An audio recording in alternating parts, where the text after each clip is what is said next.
So we just had our second meeting right before the COP from November 28th to 30th. And we discussed more about the details of the priority activities in the work plan. Keep in mind, our work plan has not been officially adopted, and that is on the table for action here at the COP.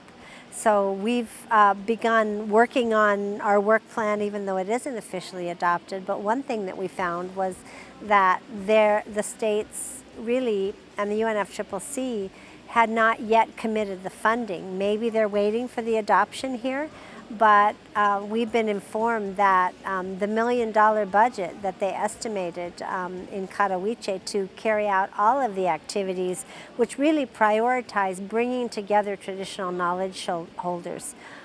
We talk about exchange of knowledge, practices, innovations, developments that we've come up with in our communities to adapt to climate change and survive what we know is coming. Since many centuries, the prophecies have been there to us about what would happen if humans did not live in harmony with the natural world, and we're seeing that right now.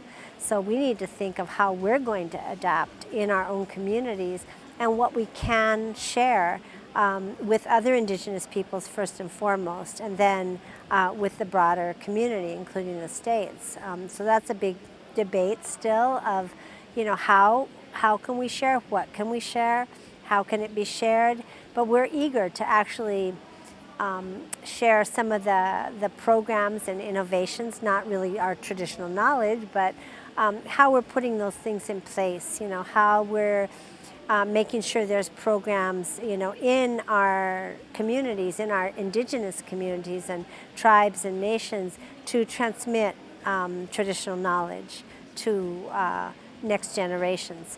How we're preserving and protecting our original seeds, which give us the ability to adapt to different changing conditions, and how we're beginning also to trade seeds with other Indigenous peoples that may live in a situation where it's very dry, almost drought conditions naturally. Innovations that Indigenous peoples are implementing are things that we could, in fact, demonstrate and share. The first focus, which is very crucial for us, we decided just at our last meeting last week, of our first year and our first gatherings on the regional and international level of knowledge holders would be food and water. The two most crucial elements for our survival.